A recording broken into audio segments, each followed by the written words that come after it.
নমস্কার বন্ধুরা, আপনারা সবাই কেমন আছেন? আশা করি ভালো আছেন। আমি আজ শুরু করছি দীপ্তিমুক্তির জীবন কাহিনীর দ্বিতীয় পর্ব। বন্ধুরা, আপনারা যদি প্রথম পর্বটি না শুনে থাকেন তাহলে অবশ্যই শুনে নেবেন। ভিডিওটির লিংক ডেসক্রিপশনে দিয়ে দেওয়া হলো। দীপ্তির বরের নাম সমীর।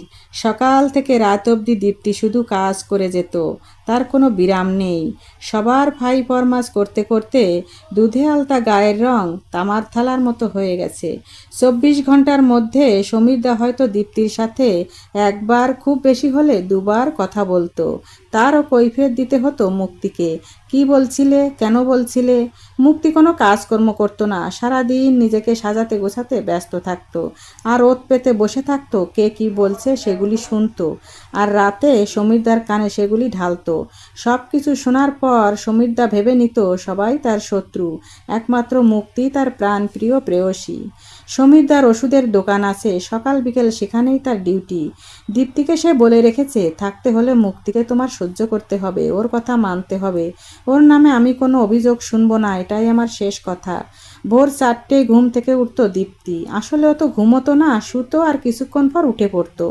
সকালের সমস্ত বাসি কাজ সেরে স্নান করে পুজো করে রান্না করে একে একে সবাইকে খেতে দিত। মুক্তিকে ঘুম থেকে ডেকে তুলতে হতো, বিছানা গুছিয়ে রাখতে হতো, তাকে খেতে দিতে হতো। ভালো রান্না না হলে না খেয়ে উঠে পড়তো মুক্তি। পরে আবার তার পছন্দের খাবার বানিয়ে দেয়া হতো। মুক্তির কথা হলো, আমার বর ইনকাম করে, আমি যা বলবো তাই হবে। মুক্তি স্নানের পর কোন জামা কাপড় পরবে সেটাও রেডি করে রাখতো দীপ্তি। মুক্তি আর সমীরদার সমস্ত জামা কাপড়, এমনকি রাতের বাসি জামা কাপড় পর্যন্ত দীপ্তিকেই ধুতে হতো। প্রতিদিন রাতে টান টান করে বিছানা করে খাটের পাশের টেবিলে জল ভর্তি ফুলের টবে গাছের তাজা ফুল সাজিয়ে রাখতে হতো। সুন্দর করে সাজানো গোছানো পরিপাটি করা ঘরে সুগন্ধি ছড়িয়ে দিতে হতো প্রতিদিন দীপ্তিকে। নিজের হাতে খাট বিছানা সাজিয়ে দিয়ে নিঃশব্দে বেরিয়ে যেত দীপ্তি। মুক্তি আর সমীরদার সুস্নিগ্ধ নিশি রাতের মিলন যেন পরিপূর্ণ হয়, এই আশা নিয়ে পাষাণের মতো বুক বেঁধে একবারও পিছনে না দেখে চলে যায় তার ছন্ন ছাড়া ঘরে, যেখানে তার খাট নেই, আলমারি নেই, আছে শুধু ত্রেতাকালের একটা চৌকি, একটা ট্রাঙ্ক, একটা বাংলা ক্যালেন্ডার, দুটো ঠাকুরের ছবি। যখনই সময় পেত তখনই কুঠুরির মধ্যে গিয়ে ঠাকুরের ছবির সামনে বসে শুধু এটাই তার চাওয়া, হে ঠাকুর, আমাকে সহ্য শক্তি দাও, আমাকে সাহস দাও, আমার মন শান্ত করো হে ঠাকুর, তোমার দুটি পায়ে পড়ি, আমার এ প্রার্থনা তুমি মঞ্জুর করো।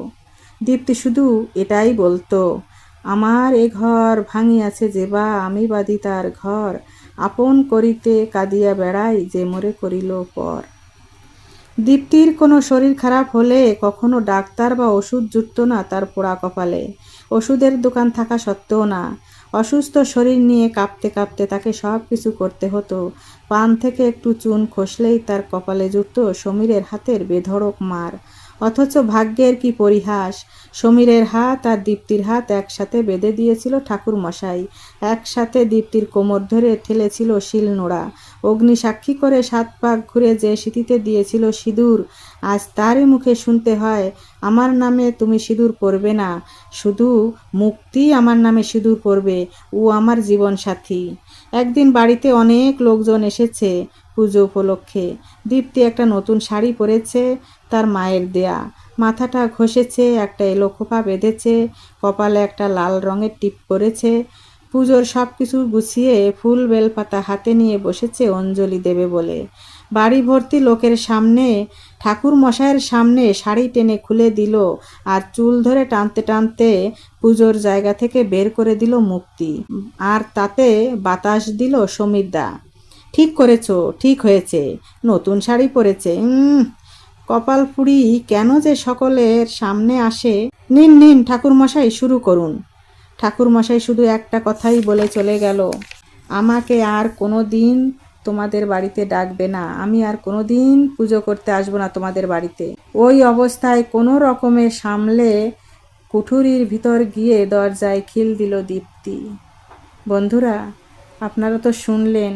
যদি ভালো লাগে তাহলে লাইক শেয়ার সাবস্ক্রাইব করবেন, আমার পাশে থাকবেন আর ভিডিওটি মন দিয়ে শুনবেন। আসছি তৃতীয় ধাপ নিয়ে। ততক্ষণ সবাই ভালো থাকবেন, সুস্থকর থাকবেন।